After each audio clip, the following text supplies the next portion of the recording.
to Student ഇന്ന് മാത്സിന്റെ revision video ആണ്. Maths that is ഫിസിക്സിൽ ഞങ്ങൾ കുറച്ച് ഇമ്പോർട്ടന്റ് ക്വസ്റ്റ്യൻസ് ഒക്കെ പണ്ട് കുറച്ച് ക്വസ്റ്റ്യൻസ് ചെയ്തിട്ടുണ്ടായിരുന്നു. അപ്പൊ അതുപോലെ തന്നെ കെമിസ്ട്രീന്റെയും വേണം പ്ലസ് മാത്സിന്റെയും വേണം എന്ന് പറഞ്ഞ് ഒരുപാട് റിക്വസ്റ്റ് വന്നതുകൊണ്ട് കെമിസ്ട്രി വീഡിയോസ് ഓൺ ഗോയിങ് ആണ്. നമുക്ക് മാത്സ് അപ്പൊ നോക്കാം. ഓക്കെ, മാത്സ് തുടക്കം തൊട്ട് വളരെ ക്രിസ്പായിട്ട് മെജോറിറ്റി മാത്സ് വളരെ വളരെ ബുദ്ധിമുട്ടാണ്. നിങ്ങൾക്കറിയാലോ മാത്സ് ബുദ്ധിമുട്ടാണെന്നല്ല, ഇതേ വരുള്ളൂ ഇത് വരില്ല എന്ന് ഞങ്ങൾക്ക് പറയാൻ വളരെ ബുദ്ധിമുട്ടാണ്. വളരെ എനിക്ക് നല്ല പേടിയുണ്ട്. ബിക്കോസ് പറഞ്ഞു കഴിഞ്ഞിട്ട് എങ്ങാനും ബൈ അൺലക്കി വേറെ എന്തെങ്കിലും വന്നാൽ നിങ്ങൾക്ക് അത് ബുദ്ധിമുട്ടാണ്. ബിക്കോസ് നിങ്ങൾ ഞങ്ങളെ വിശ്വസിച്ചിരിക്കുന്നതല്ലേ. അതുകൊണ്ട് അത്രയും ഷുവർ എന്ന് പറയുന്ന രീതിക്കുള്ള ക്വസ്റ്റ്യൻസ് മാത്രമേ ഞങ്ങൾ പോകുന്നുള്ളൂ. നിങ്ങൾ ഇത് കാണണം. പ്ലസ് നിങ്ങൾ എക്സ്ട്രാ വർക്ക്ഔട്ട് ചെയ്യണം. Maths the only way to learn maths is to do maths എന്നാണ്. അപ്പൊ നോക്കാല്ലേ, നമുക്ക് ആദ്യത്തെ ചാപ്റ്ററിലേക്ക് കിടക്കാമല്ലോ. സെറ്റ്സ് ആണ് നമ്മുടെ ആദ്യത്തെ ചാപ്റ്റർ. പ്ലസ് വണ്ണിലെയും പ്ലസ് ടുലെയും ഏറ്റവും എളുപ്പമുള്ള ചാപ്റ്റർ എന്ന് അറിയപ്പെടുന്ന ചാപ്റ്റർ ആണ് സെറ്റ്സ് എന്ന് പറഞ്ഞ ചാപ്റ്റർ. സോ സെറ്റ്സ് ഒരിക്കലും നിങ്ങൾ സ്കിപ്പ് ചെയ്യരുത്. സെറ്റ്സ് സ്കിപ്പ് ചെയ്തിട്ട് പോവുകയാണെങ്കിൽ നിങ്ങൾ പോവുക വേണ്ട എക്സാമിന്. അത്ര എളുപ്പമുള്ള ചാപ്റ്റർ നിങ്ങൾ എങ്ങനെ സ്കിപ്പ് ചെയ്യാം? ഞാൻ ഇവിടെ എഴുതി വെച്ചിട്ടുണ്ട്. കാണുമ്പോൾ നിങ്ങൾ എല്ലാം കൂടെ ഒന്നും നോക്കണ്ട, വൃത്തിക്ക് എഴുതിയതാണ് സംഭവം. ഇത് യൂണിവേഴ്സൽ സെറ്റ് ആണ്. സെറ്റ് 1 to 10 വരെ 1 2 3 4 5 6 7 8 9 10. ഓക്കെ, അടുത്തത് എ എന്ന് പറഞ്ഞ സെറ്റ് 1 2 5 8. ബി എന്ന് പറഞ്ഞ set 2 3 4 7 9.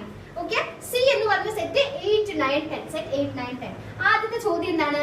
Find A union B. A union B കണ്ടുപിടിക്കണം അല്ലേ? ഞാൻ ഇവിടെ കണ്ടുപിടിക്കട്ടെ. എ യൂണിയൻ ബി കണ്ടുപിടിക്കുക. രണ്ടെണ്ണത്തിന്റെ യൂണിയൻ എന്താണ്? രണ്ടും കൂടെ കൂട്ടിച്ചേർത്ത് എഴുതുക അല്ലെ? യൂണിയൻ ചെയ്യുക അല്ലെ? A union B. എയും ബിയും കൂടെ യൂണിയൻ ചെയ്ത് എഴുതുമ്പോൾ നമുക്ക് എന്ത് കിട്ടും? 1 2 5 8. ആദ്യം എഴുതുക 1 2 5 8. ഇനി ഇവിടെ 2 3. 2 ഇവിടെ ഓൾറെഡി ഇല്ലേ? റിപ്പീറ്റ് ചെയ്യാൻ പാടില്ല. അപ്പൊ 2 കഴിഞ്ഞു. 3 ഇല്ലേ? 3 4 ഇവിടെ 4 നമ്മൾ എഴുതിയിട്ടുണ്ടോ? ഇല്ല. 4 7 നമ്മൾ എഴുതിയിട്ടുണ്ടോ? ഇല്ല. 7 9. മനസ്സിലായോ? സെറ്റ്സിൽ റിപ്പീറ്റേഷൻ പാടില്ല. അപ്പൊ നമ്മൾ ആദ്യത്തെ സെറ്റ് എഴുതി 1 2 5 8 എഴുതി. രണ്ടാമത്തെ സെറ്റ് 2 നമ്മൾ ഓൾറെഡി ഇവിടെ എഴുതിയതാണ്. 3 എഴുതിയിട്ടില്ല. 3 എഴുതുക. 4 എഴുതിയിട്ടില്ല. 4 എഴുതുക. 7 എഴുതുക. 9 എഴുതുക. 1 2 5 8 3 4 7 9 ആണ് എ യൂണിയൻ ബി എന്ന് പറയുന്നത്. മനസ്സിലായിട്ടോ? എളുപ്പമല്ലേ? സിമ്പിൾ അല്ലേ? രണ്ടാമത്തെ കാര്യം, രണ്ടാമത്തെ ക്വസ്റ്റ്യനിലേക്ക് കിടക്കാം. A intersection B. ഇന്റർസെക്ഷൻ എന്ന് പറഞ്ഞ എന്താണ്? രണ്ടിലും കോമൺ ആയിട്ട് വരുന്നതാണ് ഇന്റർസെക്ഷൻ അല്ലെ? എയിലെയും ബിയിലെയും കോമൺ ആയിട്ട് വരുന്നത് ഏതാണ്? എയിലെയും ബിയിലെയും കോമൺ ആയിട്ട് വരുന്നത് 1 ഇതിലുണ്ടോ? 1 കോമൺ ആയിട്ടുണ്ടോ? ഇല്ല. 2 കോമൺ ആയിട്ടുണ്ടോ? ഉണ്ട്. 2 എഴുതി. അടുത്തത് 5 കോമൺ ആയിട്ട് ഇതിലുണ്ടോ? ഇല്ല. 8 കോമൺ ആയിട്ട് ഇതിലുണ്ടോ? ഇല്ല. അപ്പൊ 2 മാത്രമേ എ ഇന്റർസെക്ഷൻ ബിയിൽ വരുള്ളൂ. മനസ്സിലായോ? എങ്ങനെ എ ഇന്റർസെക്ഷൻ ബി ചെയ്യുക? കോമൺ ആണ് കേട്ടോ ഇന്റർസെക്ഷൻ എന്ന് പറയുന്നത്. അടുത്ത ക്വസ്റ്റ്യനിലേക്ക് കിടക്കാമല്ലോ. മൂന്നാമത്തെ ക്വസ്റ്റ്യനിലേക്ക് കിടക്കാം. മൂന്നാമത്തെ ക്വസ്റ്റ്യൻ എന്താ? A union B union C അല്ലേ? എന്താ കണ്ടുപിടിക്കേണ്ടത്? A union bracket B union C ആണ്. നിങ്ങൾ ആദ്യം ഏതാ ചെയ്യുക? ബ്രാക്കറ്റിന്റെ അകത്തുള്ളതായിരിക്കണം ആദ്യം ചെയ്യേണ്ടത്. അതായത് ബി യൂണിയൻ സി ആയിരിക്കണം ആദ്യം ചെയ്യേണ്ടത്. ശരിയല്ലേ? അപ്പൊ നമുക്ക് ബി യൂണിയൻ സി ആദ്യം ചെയ്യാലോ. B union C is equal to set ബിയും സിയും കൂടെ യൂണിയൻ ചെയ്യൂ. 2 3 4 7 9. അത് ആദ്യം എഴുതട്ടെ ഞാൻ. 2 3 4 7 9. ഇത് ആദ്യം ഞാൻ എഴുതിയില്ലേ? ഇനി എന്താണുള്ളത്? 8 9 10. 8 ഇവിടെ ഉണ്ടോ? ഇല്ല. 8 എഴുതാം. 9 ഇവിടെ ഉണ്ടോ? ഉണ്ട്. അപ്പൊ നമുക്ക് 9 എഴുതാം. ഇവിടെ എഴുതാൻ പറ്റും. റിപ്പീറ്റേഷൻ പാടില്ല.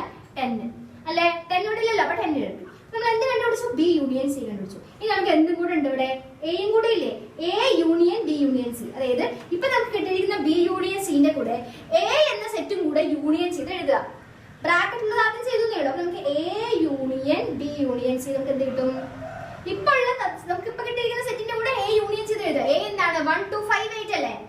1 2 5 8 ആണ് അല്ലെ? ഇനി ഇതും കൂടെ ചേർത്തു. 2 ഇവിടെ നമ്മൾ ഓൾറെഡി എഴുതി. 3 എഴുതിയിട്ടുണ്ടോ? ഇല്ല. 4 എഴുതിയിട്ടുണ്ടോ? ഇല്ല. 7 എഴുതിയിട്ടില്ല. 9 എഴുതിയിട്ടില്ല. 8 എഴുതിയിട്ടുണ്ട്. 10. എ എന്ന സെറ്റും ബി യൂണിയൻ സി എന്ന സെറ്റും കൂടെ യൂണിയൻ ചെയ്ത് എഴുതി. അത്രേ ഉള്ളൂ. അപ്പോ ഇത് നമ്മുടെ മൂന്നാമത്തെ ക്വസ്റ്റ്യൻ അല്ലേ? ഇത് നിങ്ങൾ ശ്രദ്ധിക്കേണ്ട കാര്യം, A union B union C എന്ന് പറയുമ്പോൾ ആദ്യം ബ്രാക്കറ്റിനകത്തുള്ളത് കണ്ടുപിടിച്ചിട്ട് പുറത്തുള്ളത് കൂടെ അതിന്റെ കൂടെ എന്താണോ യൂണിയൻ ആണോ ഇന്റർസെക്ഷൻ ആണോ അത് വെച്ച് ചെയ്യാം. ഓക്കെ, 3 കഴിഞ്ഞു അല്ലെ? 3 മനസ്സിലായിട്ടുണ്ടല്ലേ? യൂണിയനും ഇന്റർസെക്ഷനും പിന്നെ ഈ ഒരു മൂന്നാമത്തെ കേസ്. ഓക്കെ, നമുക്ക് അടുത്ത 4ാമത്തെ ക്വസ്റ്റ്യനിലേക്ക് കിടക്കാം. 3 കഴിഞ്ഞു. 1 2 3 കഴിഞ്ഞു അല്ലെ? 4ാമത്തെ ക്വസ്റ്റ്യൻ ഇതാണ്. എ കോംപ്ലിമെന്റ് കണ്ടുപിടിക്കുക. എന്താണ് കോംപ്ലിമെന്റ് എന്ന് പറഞ്ഞു കഴിഞ്ഞാൽ? എ കോംപ്ലിമെന്റ് എന്ന് പറഞ്ഞു കഴിഞ്ഞാൽ യു മൈനസ് എ ആണ്. യൂണിവേഴ്സൽ സെറ്റിൽ നിന്നും എ മൈനസ് ചെയ്താൽ എ കോംപ്ലിമെന്റ് കിട്ടും. അപ്പൊ ഞാൻ ഒന്നും കൂടെ ചോദിക്കാം, ഈ ബി കോംപ്ലിമെന്റ് എന്തായിരിക്കും? യു മൈനസ് ബി ആയിരിക്കും. സി കോംപ്ലിമെന്റ് എന്തായിരിക്കും? യു മൈനസ് സി ആയിരിക്കും. മനസ്സിലായോ? യൂണിവേഴ്സൽ സെറ്റിൽ നിന്നും തന്നിരിക്കുന്ന സെറ്റ് മൈനസ് ചെയ്താൽ ആ തന്നിരിക്കുന്ന സെറ്റിന് എന്ത് കിട്ടും? കോംപ്ലിമെന്റ് കിട്ടും. ശരിയല്ലേ? A complement is equal to U minus A അല്ലേ? യു എന്ന സെറ്റ് എന്താണെന്ന് ഞാൻ നിങ്ങൾക്ക് ഇവിടെ എഴുതി കാണിച്ചു തരാം. യു എന്ന സെറ്റ് പറയുന്നത് ഏതാ യൂണിവേഴ്സൽ സെറ്റ്? 1 2 3 4 5 6 7 8 9 10 ആണ് നമ്മുടെ universal set. Minus set A അല്ലേ? സെറ്റ് എ എന്താണ് ഞാൻ നിങ്ങൾക്ക് മനസ്സിലാവാൻ വേണ്ടി ചെയ്യാറ്. നിങ്ങൾ ഇങ്ങനെ എക്സാം പേപ്പറിൽ ഇങ്ങനെ എഴുതുന്ന ഒരു കാര്യമില്ല. എ എന്ന് പറഞ്ഞ സെറ്റ് ഏതാണുള്ളത്? 1 2 5 8 ആണ്. ശരിയല്ലേ? 1 2 5 8 അല്ലേ? ഇനി നോക്കൂ, ഇതിന്ന് മൈനസ് ചെയ്യാം. 1 എന്നുള്ളത് ഇതിന്ന് മൈനസ് ചെയ്യാം. ഓക്കെ? 2 എന്നുള്ളത് ഇതിന്ന് മൈനസ് ചെയ്യാം. ഓക്കെ? 5 എന്നുള്ളത് ഇതിന്ന് മൈനസ് ചെയ്യാം. 8 എന്നുള്ളത് ഇതിന്ന് മൈനസ് ചെയ്യാം. ബാക്കി ഇവിടെ ഏതൊക്കെയാ വാല്യൂസ് ഉള്ളത് എന്ന് പറയൂ.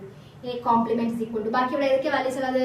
3 ഉണ്ട്, 4 ഉണ്ട്, 6 ഉണ്ട്, 7 ഉണ്ട്, 9 ഉണ്ട്, 10 ഉണ്ട്.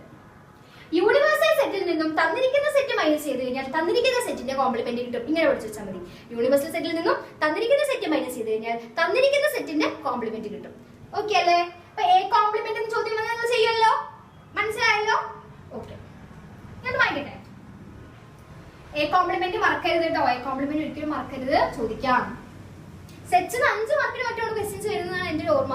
നല്ല വെയിറ്റേജ് ഉണ്ട്. സെറ്റ്സ് എളുപ്പമാണ്. സെറ്റ്സ് നല്ല വെയിറ്റേജ് ഉള്ള ഒരു ചാപ്റ്റർ ആണ്. നമ്മളിപ്പോ എത്രാമത്തെ ക്വസ്റ്റ്യൻ നോക്കിയത്?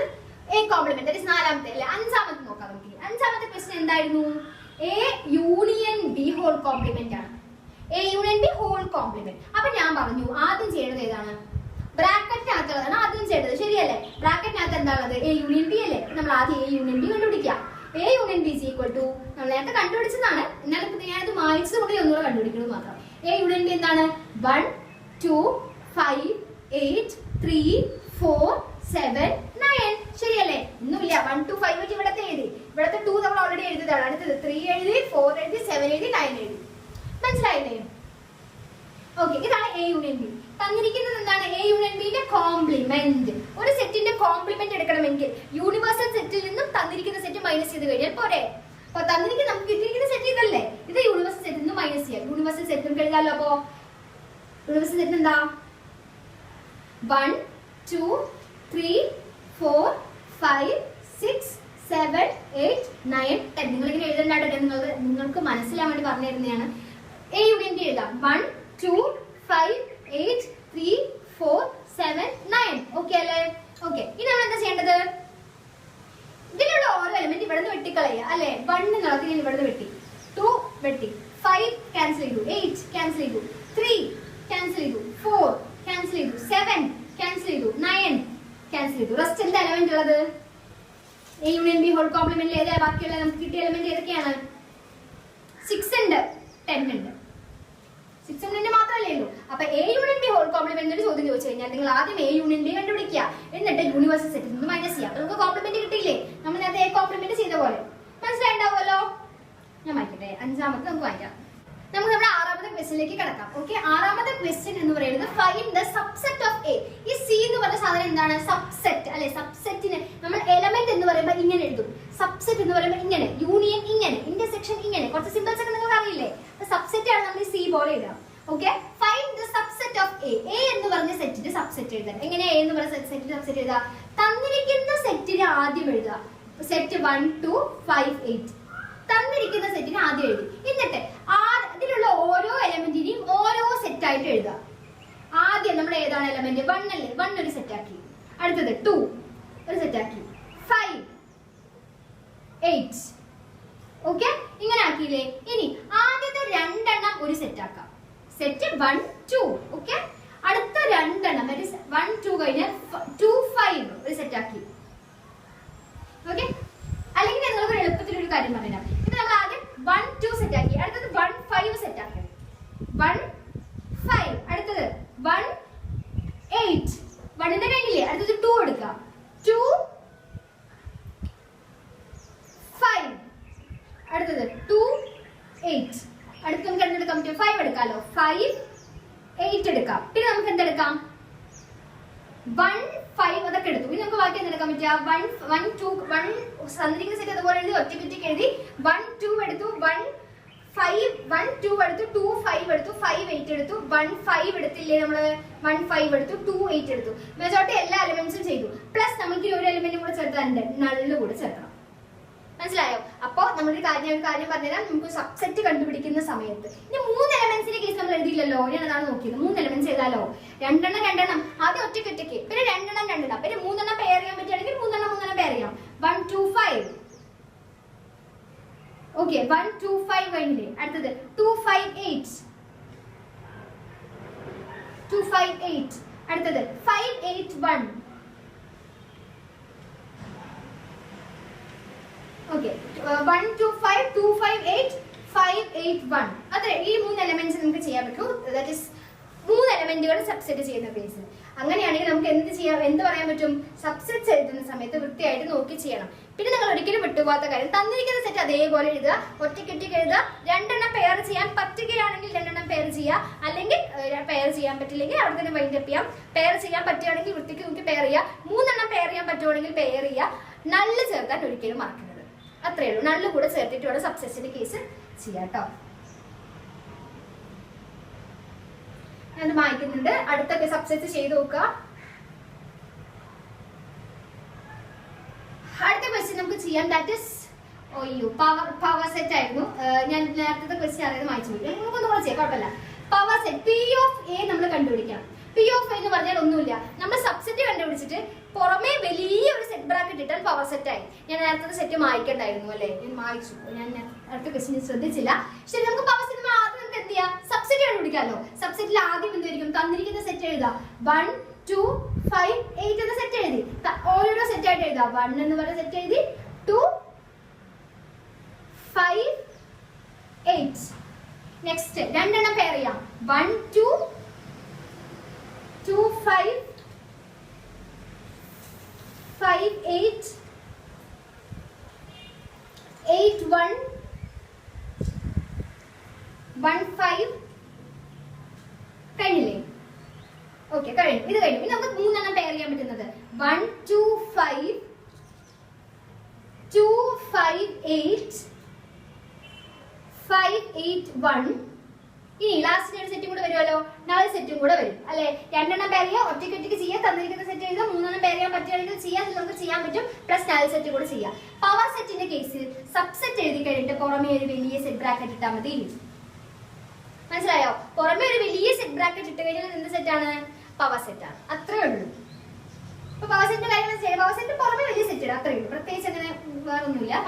നിങ്ങൾ സബ്സെറ്റ് ചെയ്യുമ്പോൾ നള്ളിടാൻ മറക്കാറുണ്ട് കേട്ടോ. പൊതുവെ അങ്ങനെ മറക്കാറുണ്ട്, അങ്ങനെ മറക്കരുത്.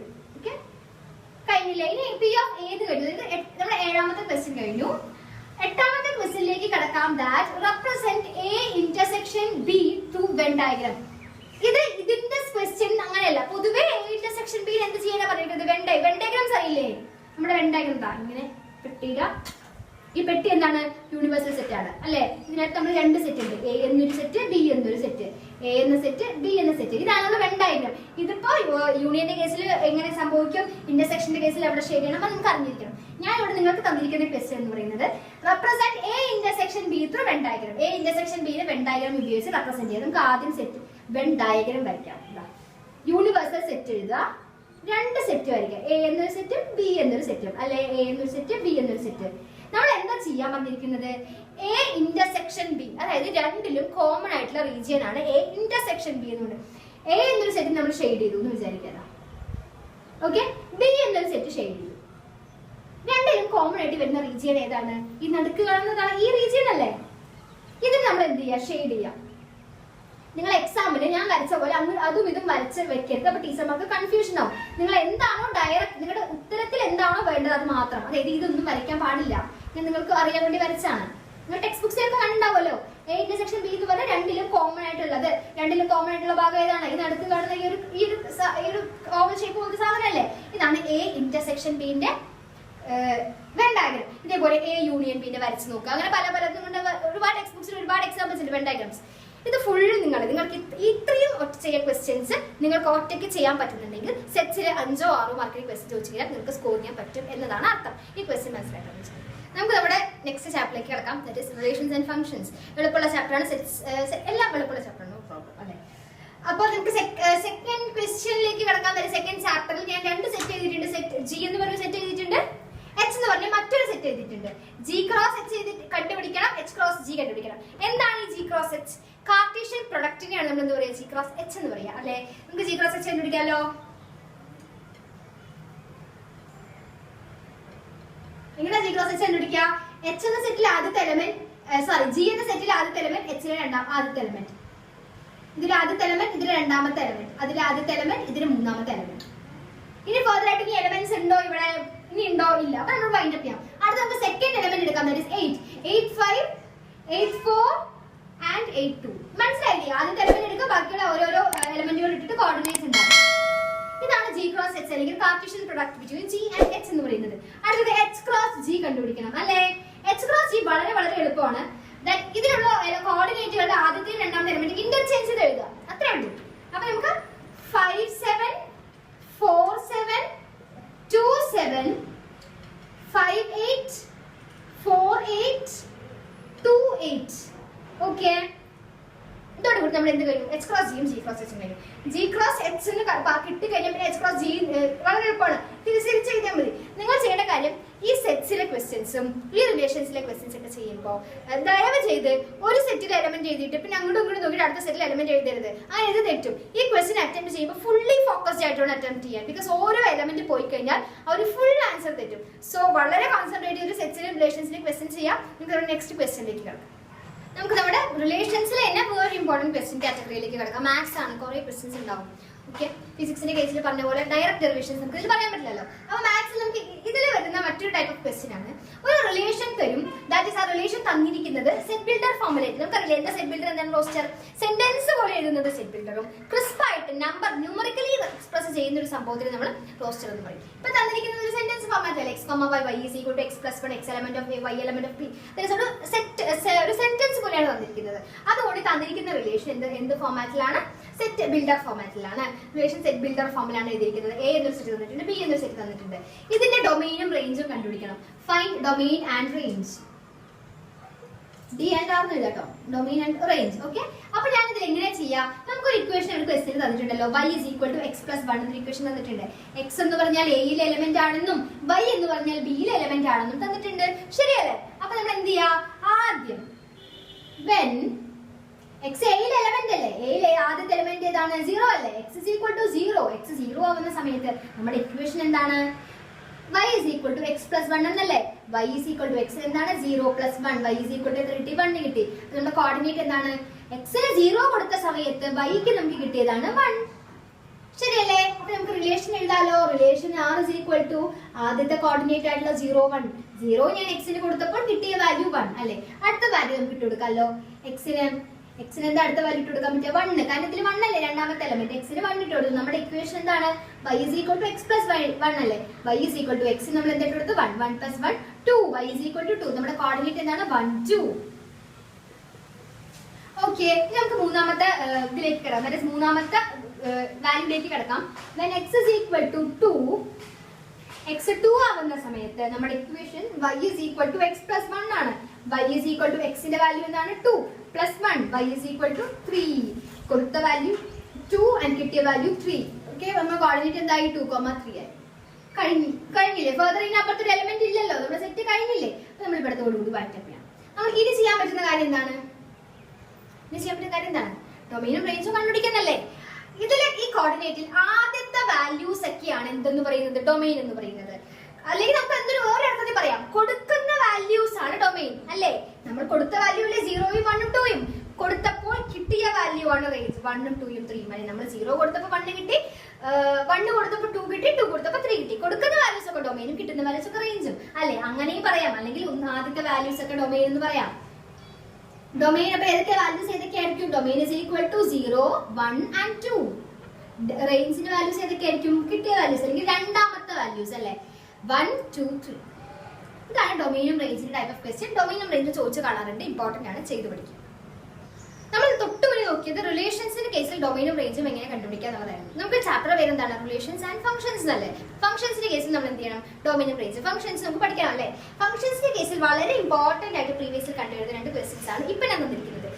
ആദ്യത്തെ ക്വസ്റ്റ്യൻ ഡൊമെയിൻ കണ്ടുപിടിക്കുക എന്നുള്ളതാണ് ചോദ്യം. ഡൊമെയിൻ കണ്ടുപിടിക്കുക, ഡൊമെയിൻ മാത്രം. ഓക്കെ, ഞാൻ പറഞ്ഞിരുന്നു കൊടുക്കാൻ പറ്റുന്ന വാല്യൂസ് ഒക്കെ ഡൊമെയിൻ എന്നും കൊടുത്താൽ കിട്ടുന്ന വാല്യൂസ് ഒക്കെ റേഞ്ച് അല്ലേ? അങ്ങനെയല്ല ഞാൻ പറഞ്ഞത്. ഇതിൽ നമ്മൾക്കറിയാം ഇതൊരു ഫ്രാക്ഷൻ ആണ് അല്ലെ, അതായത് ഡിവിഷൻ വരുന്ന സാധനമാണ് അല്ലെ. അങ്ങനെയാണെങ്കിൽ ഡിവിഷൻ അല്ലെങ്കിൽ ഒരു ഫ്രാക്ഷൻ വരുന്ന സമയത്ത് അതിന്റെ ഡിനോമിനേറ്റർ എന്താവരുത്? 0 ഒരിക്കലും ആവരുത് അല്ലെ. നമുക്ക് അറിയുന്ന കാര്യമില്ലേ, ഡിനോമിനേറ്റർ ഒരിക്കലും 0 ആവരുത്. ഇതിൽ എക്സിന് ഞാൻ എന്തിട്ട് കൊടുത്താലാണ് ഡിനോമിനേറ്റർ 0 ആവുന്നത്? ഏത് കേസിലാണ്? എക്സിന് എന്തിട്ട് കൊടുക്കണം? ഇത് 0 ആവണമെങ്കിൽ ഒന്നും വേണ്ട, 1 ഉണ്ട്, ഇത് 0 ആക്കണമെങ്കിൽ നമ്മൾ എന്ത് ചെയ്യണം? -1 ഇടണം അല്ലെ. 2 ഉണ്ട്, 2ന് 0 ആക്കണമെങ്കിൽ നമ്മൾ എന്ത് ചെയ്താൽ മതി? -2 ചെയ്താൽ പോരെ. അങ്ങനെയാണെങ്കിൽ ഇവിടെ നമുക്ക് എന്താ ഉള്ള വാല്യൂ? ഇവിടെ എക്സിന് എന്തിട്ട് കൊടുത്താലാണ് 0 ആവുക? ഇവിടെ എന്തിട്ട് കൊടുത്താലും 0 ആവുക? -2 ഇട്ട് കൊടുത്താലേ 0 ആവുക.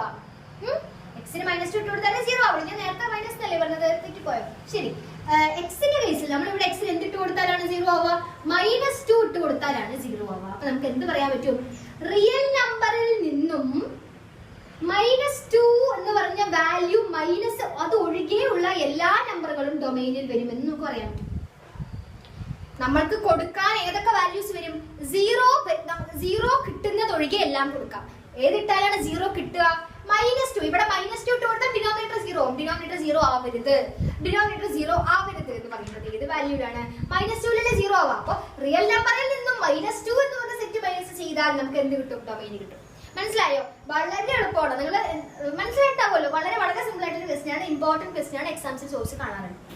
ഓക്കെ, ഇത് മനസ്സിലായിട്ട് എങ്ങനെ ചെയ്യാം? ഡിനോമിനേറ്റർ നോക്കാട്ടോ. ഫ്രാക്ഷൻ വന്നിട്ട് ഡിനോമിനേറ്റർ 0 ആവുന്നത് ഏതാണ് നോക്കുക. അത് ഒഴികെ എല്ലാം റിയൽ നമ്പേഴ്സിന് മൈനസ് ചെയ്താൽ ഡൊമെയിൻ കിട്ടും കേട്ടോ. അടുത്ത ക്വസ്റ്റ്യൻ ഇവിടെ എഴുതട്ടെ. f of x is equal to √9 minus x². വളരെ ഇമ്പോർട്ടന്റ് ആയിട്ടുള്ള ക്വസ്റ്റ്യൻ ആണ്. പ്രീവിയസ് റെഗുലർ ആയിട്ട് കണ്ടുവരുന്ന ഒരു ചോദ്യമാണ്. റിലേഷൻസിൽ നിന്ന്, റിലേഷൻസ് ആൻഡ് ഫംഗ്ഷൻസിൽ നിന്ന്. ഓക്കെ, ഇതിന്റെ ഡൊമെയിനും റേഞ്ചും കണ്ടുപിടിക്കണം. ഇതിൽ കൊടുക്കാൻ പറ്റുന്ന വാല്യൂസ് ഒക്കെ ഡൊമെയിനും കൊടുത്താൽ കിട്ടുന്ന വാല്യൂസ് ഒക്കെ റേഞ്ചും ആണ് അല്ലെ. ഈ ക്വസ്റ്റ്യൻ ഞാൻ റിലേഷൻസ് ചാപ്റ്റർ വൈസ് വീഡിയോ ഇട്ടതിൽ അപ്ലോഡഡ് ആണ്. അപ്പൊ ഇതിലും ഇത് കണ്ടിട്ട് മനസ്സിലാവും. ഇതിലെ പറഞ്ഞുതരാം. അപ്പൊ നമുക്ക് ഇതിൽ ഏതൊക്കെ വാല്യൂസ് കൊടുത്താലാണ് നമുക്ക് ഇതിൽ പെർഫെക്റ്റ് സ്ക്വയർ കിട്ടുക? ഇപ്പൊ സ്ക്വയർ റൂട്ട് അല്ലേ, ഇതിൽ നമുക്ക് ഏതൊക്കെ വാല്യൂസ് കൊടുത്താലാണ് പെർഫെക്റ്റ് സ്ക്വയർ കിട്ടുക? ഏതൊക്കെ കൊടുക്കണം? നമ്മൾ ആദ്യം 3 കൊടുത്തു, -3 കൊടുത്തു എന്ന് വിചാരിക്കുക. നമ്മൾ എക്സിന് x is equal to 3 അല്ലെ, എക്സിന് നമ്മൾ 3 കൊടുത്തു. അപ്പൊ നമുക്ക് എന്ത് കിട്ടും? √9 minus 3² എന്ന് കിട്ടും. √9 minus 3² എന്താണ്? √9 - 9 അല്ലേ? 3² 9 അല്ലേ, which is equal to 0. 0 ഒരു പെർഫെക്റ്റ് സ്ക്വയർ അല്ലേ? അപ്പൊ നമുക്ക് എന്ത് ചെയ്യാൻ പറ്റും? 3 എന്നൊരു വാല്യൂ നമ്മുടെ ഡൊമെയിനിൽ ഉണ്ട്. ഡൊമെയിനിൽ നമ്മൾ ആദ്യം എഴുതാം 3 എന്നൊരു വാല്യൂ ഉണ്ട്. അടുത്തത് 3 എന്ന് പറഞ്ഞ വാല്യൂ നിങ്ങൾ ഇട്ട് കൊടുത്തു അല്ലെ. 3² -3² എന്താണ് ഉത്തരം? 9 അല്ലേ? നിങ്ങൾ 3 ഇട്ട് കൊടുത്തപ്പോൾ നിങ്ങൾക്ക് പെർഫെക്റ്റ് ആയിട്ട് ഒരു ഡൊമെയിൻ കിട്ടിയെന്നുണ്ടെങ്കിൽ നിങ്ങൾക്ക് -3 ഇട്ട് കൊടുത്താലും ഡൊമെയിൻ കിട്ടില്ലേ? ചില കാര്യങ്ങളൊക്കെ ബുദ്ധിപരമായിട്ട് ആലോചിക്കൂ. അപ്പൊ നമ്മൾ x is equal to 3 ഇട്ടപ്പോൾ നമുക്ക് ഉത്തരം കിട്ടിയില്ലേ? അപ്പൊ -3 ഇട്ട് കൊടുത്താലും കിട്ടും. x is equal to -3 ഇട്ട് കൊടുത്തു എന്ന് വിചാരിക്കുക. അപ്പൊ നമുക്ക് എന്താ കിട്ടുക? ഞാൻ കാണിച്ചു തരാം. 9 - -3 the whole square എന്ന് വരും. ഉത്തരം എന്താ പറയാ? 9 - -3 the whole square എന്താണ്? 9 അല്ലേ? -3 the whole square 3² 9 തന്നെയാണ്. 9 ആണ്. ഉത്തരം എത്ര കിട്ടി? 0 കിട്ടി. പഴയ അതേ വാല്യൂ തന്നെ കിട്ടിയില്ലേ? ദാറ്റ് ഈസ് പെർഫെക്റ്റ് സ്ക്വയർ കിട്ടിയില്ലേ? അപ്പൊ നമുക്ക് എന്ത് പറയാൻ പറ്റും? -3 എന്നുള്ളൊരു വാല്യൂയും നമ്മുടെ ഈ ഡൊമെയിനിൽ ഉണ്ട്. -3യും നമുക്ക് ഇട്ട് കൊടുക്കാൻ പറ്റും എന്ന് മനസ്സിലായി അല്ലെ? പെർഫെക്റ്റ് സ്ക്വയർ കിട്ടും എന്ന് മനസ്സിലായി. ഇനി നമ്മൾക്ക് ഇപ്പൊ 0 ഇട്ട് കൊടുത്തു എന്ന് വിചാരിക്കാം. 0 when x is equal to 0 അല്ലെ. എക്സിന് 0 ഞാൻ ഇട്ട് കൊടുക്കുന്ന സമയത്ത് √9 - 0² which is equal to √9 - 0 which is equal to √9. √9 എത്രയാ? 3 അല്ലേ? പെർഫെക്റ്റ് സ്ക്വയർ റൂട്ട് കിട്ടിയില്ലേ? അപ്പൊ നമുക്ക് എന്ത് പറയാൻ പറ്റും? 0യും നമ്മൾ ഇട്ട് കൊടുത്തു കഴിഞ്ഞാൽ പെർഫെക്റ്റ് സ്ക്വയർ കിട്ടുമെന്ന് മനസ്സിലായി അല്ലെ. ഇതിപ്പോ ഡൊമെയിൻ കിട്ടി അല്ലെ. ഈ ഡൊമെയിൻ നമുക്ക് നമ്മളിപ്പോ ഇട്ട് കൊടുത്തു അല്ലെ, ഓരോ വാല്യൂസ് ഇട്ട് കൊടുത്തു കഴിഞ്ഞു. ഇനി നമുക്ക് 4 ഇട്ട് കൊടുത്താൽ പെർഫെക്റ്റ് സ്ക്വയർ കിട്ടില്ല, 2 ഇട്ട് കൊടുക്കാൻ പറ്റില്ല, നമുക്ക് അറിയുന്ന കാര്യങ്ങളാണ് അല്ലെ. ഇനി ഞാൻ കൊടുത്തപ്പോൾ എനിക്ക് കൊടുത്ത വാല്യൂ ഒക്കെ ഞാൻ എഴുതിയിട്ടുണ്ട്. ഞാൻ ഓരോ വാല്യൂ കൊടുത്തപ്പോൾ എനിക്ക് കിട്ടിയ വാല്യൂസ് നമ്മൾ എന്തിനാണ് റേഞ്ചിൽ എഴുതണം അല്ലെ. ഞാൻ ആദ്യത്തെ വാല്യൂ എന്തായിരുന്നു? 3 ആയിരുന്നു അല്ലെ. when x is equal to 3 എന്ന് പറഞ്ഞ് മായ്ക്കാണ്ടായിരുന്നു അല്ലെ. x is equal to 3 എന്ന് എഴുതിയപ്പോൾ നമുക്ക് എന്താ കിട്ടിയത്? 9 - 3² which is equal to 9 - 9 which is equal to 0. ഞാൻ 3 എന്ന് x ഇട്ട് കൊടുത്ത സമയത്ത് എനിക്ക് കിട്ടിയ വാല്യൂ 0 ആണ്. അപ്പൊ നമ്മുടെ റേഞ്ചിലെ ആദ്യത്തെ വാല്യൂ എന്താണ്? 0 ആണ്. ശരിയല്ലേ? ഇനി ഞാൻ അടുത്തിട്ട് കൊടുത്ത വാല്യൂ ഏതായിരുന്നു? -3 ആയിരുന്നു അല്ലെ. -3ക്ക് നമുക്ക് ഇതേ വാല്യൂ തന്നെയാണ് കിട്ടിയിരുന്നത്. ഞാൻ വേണമെങ്കിൽ കാണിച്ചു തരാം. x is equal to -3 കൊടുത്ത സമയത്ത് √9 - -3 the whole square which is equal to √9 - -3² 9 തന്നെയാണ്. 9 minus 9 0. ഓക്കെ, നമ്മൾ നേരത്തെ അതേ വാല്യൂ നമ്മൾ ഈ സെറ്റിനകത്ത് വാല്യൂസ് റിപ്പീറ്റ് ചെയ്യാൻ പാടില്ല, നമ്മൾ ഒറ്റ തവണ എഴുതാൻ പാടുള്ളൂ അല്ലേ. ഇനി നമുക്ക് ബാക്കി എന്താ പെൻഡിങ് ഉള്ളത്? 0 ഇട്ട് കൊടുത്തിരുന്ന സമയത്ത് അല്ലെ, 3 ഇട്ട് കൊടുത്തിരുന്ന സമയത്ത് 0 കിട്ടി, -3 ഇട്ട് കൊടുത്ത സമയത്തും 0 തന്നെയാണ് കിട്ടിയത്. ഇനി നമ്മൾ പിന്നെ എന്ത് വാല്യൂ ഇട്ട് കൊടുത്തത്? 0 അല്ലേ. 0 ഇട്ട് കൊടുത്തപ്പോൾ കിട്ടിയ വാല്യൂ എന്താണ്? 3 അല്ലേ. 3 ആണ്. കൊടുത്ത വാല്യൂസും കിട്ടിയ വാല്യൂസും ഡൊമൈനും റേഞ്ചും ഒക്കെ എഴുതാം. ഇങ്ങനെ എഴുതുന്നതിൽ നിന്നും നമ്മൾ ഇതിനൊരു ഇന്റർവൽ ഫോമാറ്റ് ഒക്കെ എഴുതണം. ഓക്കെ, ഇന്റർവൽ ഫോമാറ്റ് ഒക്കെ നിങ്ങൾക്ക് എഴുതാൻ അറിയില്ല, ക്ലോസ്ഡ് ഇന്റർവൽ, ഓപ്പൺ ഇന്റർവൽ എന്നൊക്കെ പറഞ്ഞിട്ട്. നമ്മൾ ഇതിനെങ്ങനെ എഴുതാം? ഡൊമൈൻ എങ്ങനെ ഇന്റർവൽ ആക്കുക? ക്ലോസ്ഡ് ഇന്റർവൽ -3 തൊട്ട് 3 വരെ അല്ലെ, -3 തൊട്ട് 3 വരെ. റേഞ്ചോ ക്ലോസ്ഡ് ഇന്റർവൽ 0 മുതൽ 3 വരെ. ഇതാണ് ഡൊമൈനും റേഞ്ചും. ക്ലോസ്ഡ് ഇന്റർവൽ -3 മുതൽ 3 വരെ, ക്ലോസ്ഡ് ഇന്റർവൽ 0 മുതൽ 3 വരെ. ഇതാണ് വളരെ വളരെ ഇമ്പോർട്ടന്റ് ആയിട്ടുള്ള ഫംഗ്ഷൻസിന്റെ ഡൊമൈനും റേഞ്ച് ചോദിക്കുന്നത്. 2 ടൈപ്പ് ക്വസ്റ്റ്യൻ. ആദ്യത്തെ ക്വസ്റ്റ്യൻസിൽ ഡൊമൈൻ മാത്രമേ ഉണ്ടായിട്ടുള്ളൂ, രണ്ടാമത്തെ ക്വസ്റ്റ്യൻ ഡൊമൈനും റേഞ്ചും ഉണ്ട്. കൂടുതൽ ഇമ്പോർട്ടൻസ് കൊടുത്തിട്ട് ഈ ഒരു ക്വസ്റ്റ്യൻ പഠിക്കുക, മനസ്സിലാക്കാൻ മനസ്സിലാക്കാം. നമുക്ക് നമ്മുടെ നെക്സ്റ്റ് ഇമ്പോർട്ടൻറ്റ് സെക്ഷനിലേക്ക് കിടക്കാം. ദാറ്റ് ഈസ് ഒരു ക്വസ്റ്റ്യൻ ആയിട്ടല്ല, question in the sense graph identify ചെയ്യാൻ ചോദിക്കാം. അപ്പൊ നമ്മുടെ മെയിൻ ആയിട്ടുള്ള 4 ഗ്രാഫാണുള്ളത്. അതിൽ ആദ്യത്തെ ഗ്രാഫ് ഫംഗ്ഷൻസിന്റെ കേസിൽ വരുന്ന ഗ്രാഫ്സ് ആണ് കേട്ടോ. ഐഡന്റിറ്റി ഫംഗ്ഷന്റെ ഗ്രാഫും കോൺസ്റ്റന്റ് ഫംഗ്ഷന്റെ ഗ്രാഫാണ് ഞാൻ വരച്ചിരിക്കുന്നത്. ആദ്യം ഐഡന്റിറ്റി ഫംഗ്ഷൻ, അതായത് ഒന്നുമില്ല, നമ്മളിപ്പോ ഏത് വാല്യൂ കൊടുത്താലും, ദാറ്റ് ഈസ് ഇപ്പൊ 1 കൊടുത്തു, ദാറ്റ് ഈസ് f of 1 എന്തായിരിക്കും? 1 ആയിരിക്കും. f of 2 എന്തായിരിക്കും? 2 ആയിരിക്കും. നമ്മൾ കൊടുക്കുന്ന ഫംഗ്ഷന്റെ കൊടുക്കുന്ന വാല്യൂസ് എനിക്ക് കിട്ടുക. അതാണ് എന്ത് ഫംഗ്ഷൻ ആയിട്ട് പറയാം? ഐഡന്റിറ്റി ഫംഗ്ഷൻ ആയിട്ട് പറയാം. അതിന്റെ ഇക്വേഷൻ ആണ് f of x is equal to x. അതായത് ഇവിടെ x ഇട്ട് കൊടുത്താലും അത് x തന്നെ ഇവിടെ കിട്ടും. അതാണ് ഐഡന്റിറ്റി ഫംഗ്ഷന്റെ ഇക്വേഷൻ. ഇതാണ് ഗ്രാഫ്, അതായത് ഒറിജിനിൽ കൂടെ പാസ് ചെയ്യുന്ന ഗ്രാഫ് ആയിരിക്കും ഐഡന്റിറ്റി ഫംഗ്ഷന്റെ ഗ്രാഫ് എന്ന് പറയുന്നത്.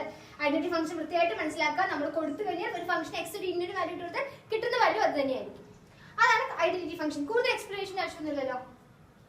Next one constant function. Constant ഫംഗ്ഷന്റെ പ്രത്യേകത എന്ന് പറഞ്ഞു കഴിഞ്ഞാൽ നിങ്ങൾ എന്തെന്നെ ഇട്ട് കൊടുത്താലും ഒരേ കോൺസ്റ്റന്റ് വാല്യൂ ഔട്ട്കം ആയിട്ട് നമുക്ക് കിട്ടുള്ളൂ. ഫോർ എക്സാമ്പിൾ, ഇവിടെ ഞാൻ എന്ത് f of 2 ഇട്ട് കൊടുത്താലും എനിക്ക് 3 കിട്ടുള്ളൂ, f of 5 ഇട്ട് കൊടുത്താലും എനിക്ക് 3 കിട്ടുള്ളൂ. ഞാൻ ഏതെങ്കിലും വാല്യൂ x ഇട്ട് കൊടുത്താലും എനിക്ക് കിട്ടുന്ന വാല്യൂ ഒരു കോൺസ്റ്റന്റ് നമ്പർ ആയിരിക്കും. ഈ ഗ്രാഫിൽ ഞാൻ വരച്ചിരിക്കുന്നത് 3 ആയിട്ടാണ്, അതുകൊണ്ടാണ് ഇവിടെ 3 എഴുതിയിരിക്കുന്നത്. ഏതൊക്കെ വാല്യൂ x ഇട്ട് കൊടുത്താലും കിട്ടുന്ന വാല്യൂ ഒരു കോൺസ്റ്റന്റ് വാല്യൂ ആയിട്ടുള്ള ഗ്രാഫ്, ദാറ്റ് ഈസ് x ആക്സിസിന് പാരലൽ ആയിട്ടുള്ള ഗ്രാഫാണ് നമ്മൾ എന്തെന്ന് പറയുന്നത്? കോൺസ്റ്റന്റ് ഫംഗ്ഷന്റെ ഗ്രാഫ്. അപ്പൊ ഐഡന്റിറ്റി ഫംഗ്ഷനും കോൺസ്റ്റന്റ് ഫംഗ്ഷനും മനസ്സിലായിട്ടാണ്. നമുക്ക് നമ്മുടെ നെക്സ്റ്റ് സെറ്റ് ഓഫ് ഗ്രാഫ് നോക്കാം. അവിടെ 4 ഗ്രാഫ് അല്ലേ പറഞ്ഞത്. അത് നമ്മുടെ ഐഡന്റിറ്റി കോൺസ്റ്റന്റ് നോക്കി. അടുത്തത് മോഡുലസ് ആൻഡ് സിഗ്നൽ ഫംഗ്ഷന്റെ ഗ്രാഫ് ആണ്. ഓക്കെ, അപ്പൊ മോഡുലസ് ഫംഗ്ഷന്റെ ഗ്രാഫ് എടുക്കുകയാണെങ്കിൽ മോഡുലസ് എന്താണ്? ഏത് നെഗറ്റീവ് വാല്യൂ ഇട്ട് കൊടുത്താലും ഒരു മോഡുലസിനകത്ത് ഞാൻ -2 ഇട്ട് കൊടുത്താൽ കിട്ടുന്നത് 2 ആയിരിക്കും. 2 ആയിരിക്കും കേട്ടോ. ഞാനിപ്പോ -1 ഇട്ട് കൊടുത്താൽ കിട്ടുന്ന വാല്യൂ 1 ആയിരിക്കും. ദാറ്റ് ഈസ് മോഡുലസിനകത്ത് ഏതൊരു നെഗറ്റീവ് വാല്യൂ ഏത് വാല്യൂ പോയാലും അത് പോസിറ്റീവ് ആയിട്ട് പുറത്തേക്ക് വരുന്നുള്ളൂ. മനസ്സിലായിട്ടുണ്ടോ? ഇപ്പൊ മോഡുലസ് എന്ന് പറഞ്ഞാൽ അതാണ് സാധനം. അപ്പോ ഇത് മോഡുലസ് ഫംഗ്ഷന്റെ ഗ്രാഫാണ്. മോഡുലസ് ഫംഗ്ഷന്റെ ഗ്രാഫിന്റെ കണ്ടീഷൻ എന്താണ്? f of x is equal to mod x ആണ്. ശരിയല്ലേ? f of x is equal to mod x ആണ്. അതായത് x ന് നിങ്ങൾ ഏതെന്നെ വാല്യൂ ഇട്ട് കൊടുത്താലും mod x ആയിട്ടായിരിക്കും അതിന്റെ റൈറ്റ് സൈഡ് റിസൾട്ട് കിട്ടുക. ഞാനിപ്പോ -2 ഇട്ട് കൊടുത്താൽ +2 വരും, -3 +3, അതായത് നെഗറ്റീവ് ഇട്ട് കൊടുത്താൽ പോസിറ്റീവ് ആയിട്ട് വാല്യൂ വരിക ഗ്രാഫാണ് ഇത്. ഓക്കെ, അതിന്റെ കണ്ടീഷൻ ഇമ്പോർട്ടന്റ് ആയിട്ട് പഠിച്ചിരിക്കണം. f of x is equal to mod x ആണെന്നും V ഷേപ്ഡ് ഗ്രാഫ് ആണെന്നും ഓർത്ത് വെക്കണേ. ഐഡന്റിഫിക്കേഷൻ മാത്രമല്ല, മേ ബി കണ്ടീഷൻ തന്നിട്ട് വരയ്ക്കാൻ ചോദിക്കാം, അങ്ങനെ ചോദിക്കാം. അപ്പൊ കണ്ടീഷൻ നിങ്ങൾക്ക് അറിഞ്ഞിരിക്കണം, വരയ്ക്കാനും അറിഞ്ഞിരിക്കണം. അടുത്ത ഫംഗ്ഷൻ ആണ് നമ്മുടെ സിഗ്നൽ ഫംഗ്ഷൻ. ലാസ്റ്റ് ഇമ്പോർട്ടന്റ് ഫംഗ്ഷന്റെ ലാസ്റ്റ് ഫംഗ്ഷൻ സിഗ്നൽ ഫംഗ്ഷൻ ആണ്. സിഗ്നൽ ഫംഗ്ഷന്റെ കേസിലാണെങ്കിൽ ഇങ്ങനത്തെ രണ്ട് ബ്രേക്ക് ആയ ഒരു ഗ്രാഫാണ്, 2 വരെയും ബ്രേക്ക് ആയിട്ടുള്ള ഗ്രാഫാണ്. ഇതിന്റെ കണ്ടീഷൻ ഞാൻ പറഞ്ഞുതരാം. നമ്മൾ എക്സിന് 0നേക്കാൾ വലിയ ഒരു വാല്യൂ ആണ് കൊടുക്കുന്നതെങ്കിൽ, എക്സിന് കൊടുക്കുന്നതെങ്കിൽ 0നേക്കാൾ വലിയൊരു വാല്യൂ എന്ന് പറഞ്ഞു കഴിഞ്ഞാൽ 2 or 3, 0നേക്കാൾ വലിയ ഏതൊരു വാല്യൂ നമ്മൾ കൊടുത്താലും നമുക്ക് കിട്ടുന്ന ഉത്തരം 1 ആയിരിക്കും. മനസ്സിലായോ? നമ്മൾ 0 ആണ് കൊടുക്കുന്നതെങ്കിൽ എക്സിന് കിട്ടുന്ന ഉത്തരം 0 ആയിരിക്കും. 0നേക്കാൾ ചെറിയ നമ്പർ ആണ് കൊടുക്കുന്നതെങ്കിൽ, അതായത് നെഗറ്റീവ് നമ്പർ ആണ് കൊടുക്കുന്നതെങ്കിൽ നമുക്ക് കിട്ടുന്ന ഉത്തരം -1 ആയിരിക്കും. ഒന്നുകൂടെ ഞാൻ പറഞ്ഞുതരാം. ഇപ്പൊ നമ്മൾ നോക്കുന്ന ഗ്രാഫ് എന്ന് പറയുന്നത് സിഗ്നൽ ഫംഗ്ഷന്റെ ഗ്രാഫാണ്. സിഗ്നൽ ഫംഗ്ഷന്റെ ഗ്രാഫിന്റെ പ്രത്യേകത എന്ന് പറയുന്നത് നമ്മൾ എക്സിന് 0നേക്കാൾ വലിയ നമ്പർ കൊടുക്കുകയാണെങ്കിൽ, അതായത് പോസിറ്റീവ് നമ്പർ 0നേക്കാൾ വലിയ നമ്പർ കൊടുക്കുകയാണെങ്കിൽ നമുക്ക് കിട്ടുന്ന ഉത്തരം എന്തായിരിക്കും? 1 ആയിരിക്കും. 0 ആണ് കൊടുക്കുന്നതെങ്കിൽ നമുക്ക് കിട്ടുന്ന ഉത്തരം എന്തായിരിക്കും? 0 ആയിരിക്കും. 0നേക്കാൾ ചെറിയ വാല്യൂ ആണ് കൊടുക്കുന്നതെങ്കിൽ നമുക്ക് കിട്ടുന്ന ഉത്തരം എന്തായിരിക്കും? -1 ആയിരിക്കും. ഇതാണ് സിഗ്നൽ ഫംഗ്ഷന്റെ ഗ്രാഫ്. ഗ്രാഫ് വരയ്ക്കുമ്പോൾ കണ്ടീഷൻസ് പഠിച്ചിട്ട് വേണം ഗ്രാഫ് വരയ്ക്കാൻ. വെറുതെ ഗ്രാഫ് ഇങ്ങനത്തെ ഷേപ്പ് ആണെന്ന് പഠിച്ചതുകൊണ്ട് എക്സാമിന് പറ്റില്ല. അവർ കണ്ടീഷൻ തന്നിട്ട് ഗ്രാഫ് വരയ്ക്കാനേ പറയുള്ളൂ. അവർ ചിലപ്പോൾ പേര് പോലും പറയില്ല, അല്ലെങ്കിൽ draw the graph of modulus function എന്ന് പോലും പറയില്ല. അവർ ജസ്റ്റ് കണ്ടീഷൻ തന്നിട്ട് ഈ കണ്ടീഷന്റെ ബേസിസിൽ ഗ്രാഫ് വരയ്ക്കാൻ പറയും. മനസ്സിലാവുന്നുണ്ട്. അപ്പോൾ നിങ്ങൾ കണ്ടീഷൻസ് വളരെ വളരെ തറവായിരിക്കണം. ഈ ഒരു ക്വസ്റ്റ്യൻ അല്ലെങ്കിൽ ഈ ഒരു graph type of question relations നമ്മൾ ചെയ്യുന്ന വിചാരിക്കുന്നു മനസ്സിലാക്കുന്നു.